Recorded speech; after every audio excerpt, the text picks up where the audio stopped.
बिस्मिल्लाहिर्रहमानिर्रहीम। अस्सलाम वालेकुम। ये आपका अपना डिजिटल प्लेटफॉर्म है। मैं तारिक मतीन हूँ। सबसे पहले आपसे दरख्वास्त कि अलग न्यूज़ को सब्सक्राइब करें, उसको सपोर्ट करें। आप वहाँ क्या देखना चाहते हैं बताएं, हम इसे इम्प्रूव करने की आपके लिए कोशिश करेंगे। अब इस वीडियो के मौज़ूआत की बात, अल्हम्दुलिल्लाह इमरान रियाज़ ख़ान की रिकवरी आप देख रहे हैं, तो अब वो आपने एक प्रोसेस के साथ आगे चलेगी। सहाफ़ी उनसे मुलाकात कर रहे हैं, उनकी बरादरी उनसे मुलाकात कर रही है। This is something that is going to bring him back to normal life इंशाल्लाह। तो ये भी होता रहेगा, अपनी दुआओं में उसे याद रखें। अब इस वीडियो के मौज़ूआत की बात, दो चीज़ें इस वीडियो में जिन पर बात करनी है। एक, पाकिस्तान मुस्लिम लीग नून में एक शमूलियत हुई है। इस शमूलियत ने जो नून लीग के पालतू सहाफ़ी और नून लीग के पालतू सोशल मीडिया एक्टिविस्ट हैं, बाज़ तर्जुमान वगैरह हैं, इनकी कलई खोल दी है, नून लीग की कलई खोल दी है। और नून लीग में होने वाली इस शमूलियत ने इमरान खान को एक बार फिर सुर्खरू कर दिया है। वो इल्ज़ामात जो इमरान खान पर हुकूमत के दौरान एक सिस्टम के तहत, एक सोचे समझे मंसूबे के तहत लग रहे थे, वो तमाम के तमाम इल्ज़ामात नून लीग के अपने एक कारनामे से सामने आ गए। नून लीग जिस तरह की हरकतें करती है, उन हरकतों से नून लीग खुद अपने आप को वो साबित करती है जो इमरान खान ने कहा था ना, एक तो पढ़े लिखे नहीं है, दूसरा कोशिश भी नहीं करते। जिस तरह राना सनाउल्लाह ने ये कहा कि हम एक एप्लीकेशन बना रहे हैं, उसमें नंबर डालेंगे, हम ये देखेंगे कि लोग वहाँ पहुँचे हैं या नहीं पहुँचे हैं, हमें सब पता चल जाएगा। तो आपने किया क्या? आपने ये ऐलान कर दिया कि आपके कायद मियाँ नवाज शरीफ के लिए लोग आने को तैयार नहीं है, तो आपको उनको घसीट कर बांध कर रखना पड़ेगा, ज़बरदस्ती लाना पड़ेगा। तो अपनी बेइज्जती का सामान आप खुद करवाते हैं, सोशल मीडिया को, बाकी तमाम लोगों को खुद पूरा मौका देते हैं कि ये लो, ये वाला मटेरियल लो और हमारी इज़्ज़त अफजाई करो। ये नून लीग ने किया था। तो बिल्कुल उसी तरह से नून लीग ने एक और काम किया है। इस शमूलियत पर भी बात करेंगे। इसके अलावा अनवारुल हक काकड़, जो अब बिल आखिर वतन वापस पहुंच गए हैं, उन्होंने एक इंटरव्यू दिया है, उस इंटरव्यू पर भी बात करेंगे। सबसे पहले नून लीग में होने वाली शमूलियत पर बात। साबिक DGFIA बशीर मेमन मुस्लिम लीग नून में शामिल हो गए। ये जो मरियम नवाज शरीफ साहिबा कमेटी बना रही हैं कि कौन लोग होंगे जो मियाँ नवाज शरीफ साहब के इस्तकबाल के लिए जाएंगे, मुख्तलिफ सूबों में ये कमेटियाँ बन रही हैं। तो जो सिंध में कमेटी बनी है, उस कमेटी की सरबराही कर रहे हैं बशीर मेमन। अब एक बंदा जो पार्टी में अभी आया है, और उस बंदे को आपने मोहम्मद जुबैर के ऊपर लगा दिया है, उस बंदे को आपने शाह मोहम्मद शाह के ऊपर लगा दिया है, निहाल हाशमी के ऊपर लगा दिया है, खेलदास कोहिस्तानी के ऊपर लगा दिया है। पार्टी के सिंध से कोई 15-20 नाम है, उनके ऊपर लगा दिया। वैसे नून लीग की सिंध में कोई ख़ास अहमियत, कोई ख़ास हैसियत है नहीं, मगर ये काम किया है। बशीर मेमन जो है वो मखदूम जमीलुज़्ज़मा, जो गालिबन पिछले इलेक्शन में 1 लाख वोट ले चुके थे, उनके हल्के से इलेक्शन भी लड़ेंगे। नून लीग को लग बता जाएगा। लेकिन बशीर मेमन साहब को याद कीजिए क्या करते थे। ये बाकायदा बताते थे कि इमरान खान ने मरियम नवाज शरीफ के बारे में ख़राब ज़बान इस्तेमाल की और मरियम नवाज शरीफ पर वज़ीर आज़म इमरान खान ने केसेस बनाने को कहा, नवाज शरीफ पर केसेस बनाने को कहा, शरीफ ख़ानदान पर केसेस बनाने को कहा। और बशीर मेमन कहते थे कि मैं मना कर रहा था कि ये नहीं हो सकता। हमारे यहाँ सहाफ़ी कस्में खा रहे थे कि बशीर मेमन ईमानदार आदमी है, बशीर मेमन उसूलों वाला आदमी है। वो नहीं माना, इमरान खान जुल्म कर रहा था, मुझे टॉयलेट में बंद कर दिया, ऐसे कर दिया, यहाँ बिठाया, ये कमरे से निकल गया, वो था। तो बशीर मेमन जो तमाम बातें कर रहे थे, जो तमाम इल्ज़ामात नून लीग पर इमरान खान पे लगा रहे थे कि नून लीग के खिलाफ इमरान खान क्या कर रहे थे, उन तमाम इल्ज़ामात की अब हैसियत क्या रह गई? अब कौन सुर्खरू हुआ?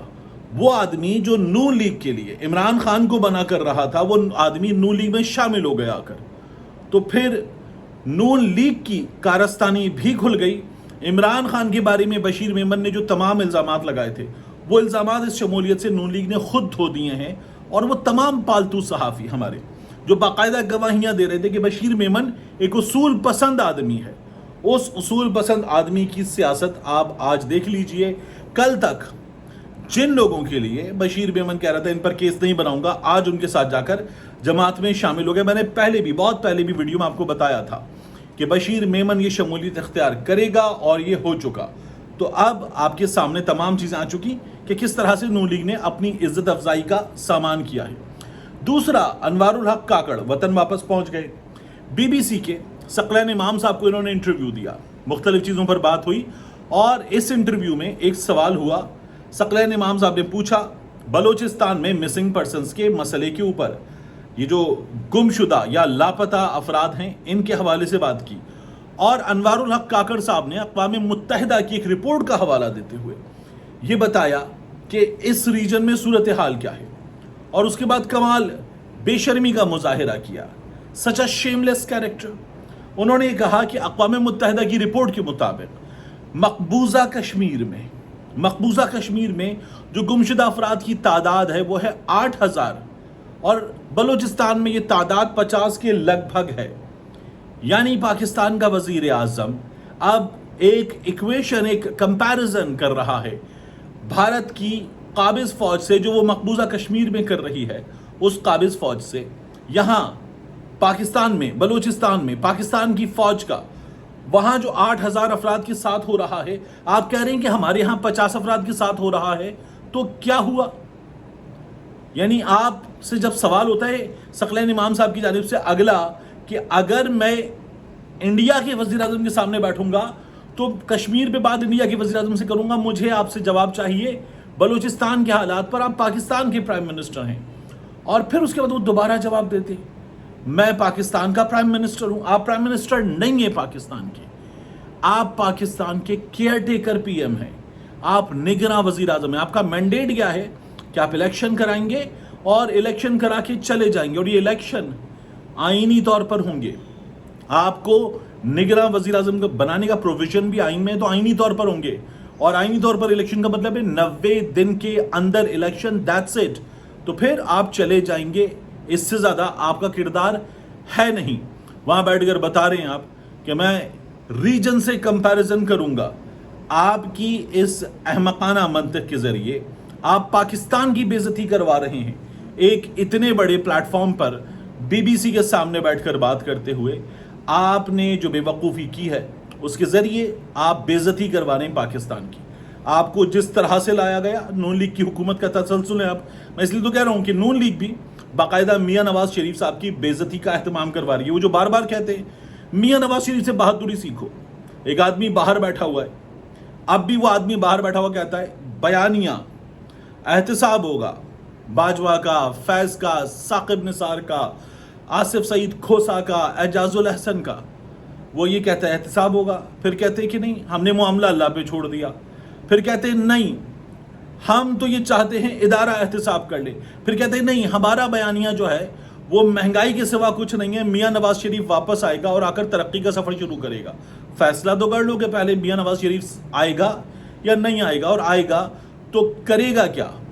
میاں نواز شریف آئے گا تو آ کر احتساب کرے گا، مہنگائی کے خلاف کام کرے گا کیا؟ تو ایک عجیب بیانیہ بنانے کے معاملے میں بھی کنفیوژن ہے، اور اس کنفیوژن کا مظاہرہ کرتے ہوئے نون لیگ اپنی بے عزتی کا سامان کر رہی ہے، اور یہ ہمارے سامنے مسلسل ہو رہا ہے۔ تو اب کمیٹی بن گئی ہے، اس کمیٹی میں بشیر میمن آ گئے ہیں، سربراہی کر رہے ہیں بشیر میمن کمیٹی کی، اور تمام سینئر لوگوں کو ایک ساتھ نون لیگ نے ایسے کر کے سائڈ پہ ادھر وہ ذرا سا جگہ دیں بشیر میمن صاحب کو، یہ کام کیا ہے۔ تو اس طرح کے کاموں کے ساتھ آپ اپنے لیے بے عزتی کا سامان کر رہے ہیں، آپ عمران خان کی مدد کر رہے ہیں، اور اس مدد کے ساتھ عمران خان آپ کو الیکشن میں جیل میں بیٹھ کر اور ٹف ٹائم دے گا۔ یہ آپ اپنے لیے خود گڑھا کھود رہے ہیں، اور بھرپور انداز میں کھود رہے ہیں۔ کھودتے رہیے، کیپ اٹ اپ۔ ملتے ہیں انشاءاللہ آپ سے اگلی ویڈیو میں۔